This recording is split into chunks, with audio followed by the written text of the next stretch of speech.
जब शेख चली के घर फाके पड़ने लगे तो उनकी बीवी उनसे बहुत बेजार हो गई।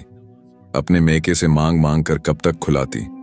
आखिर एक दिन उसने शेख चली को सख्त सिस्त सुनाए, फिर बीसन और रोटियां बनाकर दें और कहा, जाओ कहीं जाकर काम तलाश करो। शेख चली न सिर्फ परले दर्जे के सादा लोग थे बल्कि हद दर्जे के काहिल भी थे। चारों नाचार सफर पर रवाना हुए। क्या करना है, कहां जाना है, कुछ मालूम नहीं था। फिर भी बीवी का हुक्म था, इसलिए एक समझ चल पड़े। गांव की हद पार की तो पहाड़ियां मिले। वहां एक चरवाहा बकरियां चरा रहा था।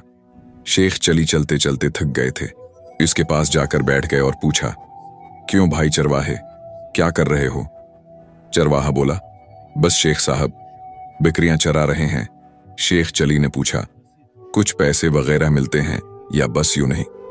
चरवाहा बोला, जी अच्छी खासी आमदनी हो जाती है।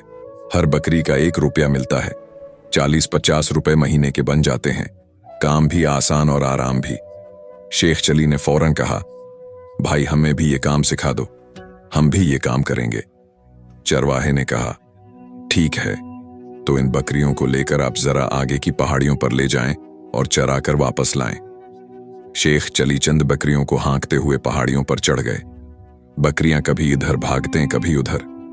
शेख चली को पहाड़ी पर चलने की आदत न थी, बार बार गिर जाते। एक बड़ी बकरी ऊपर चढ़ गई। शेख चली उसको वापस लाने दौड़े। बकरी ने मड़कर उन्हें सींग मारा। शेख चली ढलवान पर लड़कने लगे और गोल पत्थर की तरह नीचे आ गिरे। फिर एक दरख्त से टकराए जहां एक बकरा घास चर रहा था, उसने भी सींग मार दिया। शेख चली गिरते गिरते सीधे चरवाहे के पास आ रखे। चरवाहा हंसी से लोटपोट हो गया। शेख चली ने कहा, भाई ये काम हमारे बस का नहीं। बकरियों के सींग और लातें हमसे नहीं खाई जाते, हम चलते हैं। चरवाहे ने कहा, ठीक है आप जाएं, ये आपके बस की बात नहीं।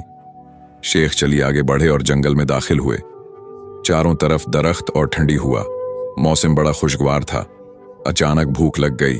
वो एक दरख्त के नीचे बैठ गए और रोटियां खाने लगे। अभी चंद लुक़्मे ही खाए थे कि झाड़ियों में सरसराहट हुई। डर गए कि कोई जानवर ना हो। चुपके से देखा तो 2 आदमी जमीन में गड्ढा खोद रहे थे। पास एक पीतल का बर्तन रखा था जिसका मुना बंद था। शेख चली आड़ में हो गए।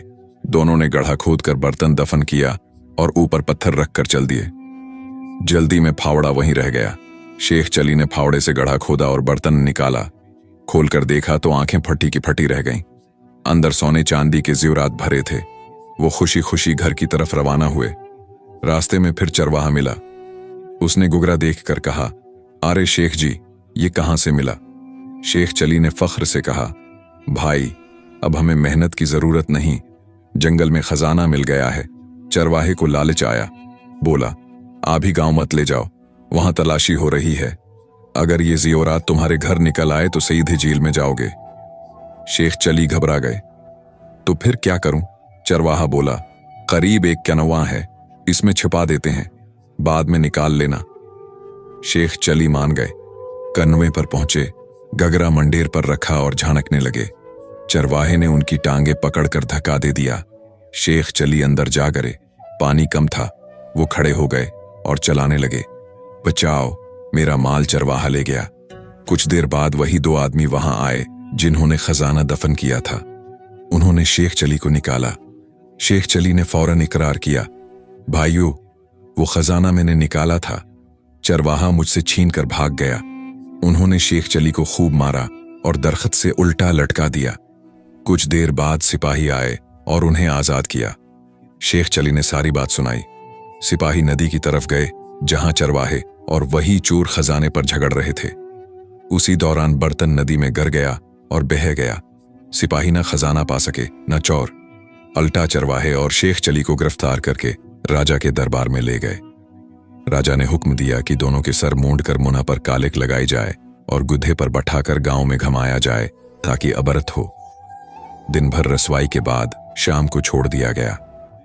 शेख चली घर पहुंचे तो बीवी ने देखते ही दरवाजा बंद कर दिया और कहा, जाओ निकलो यहां से।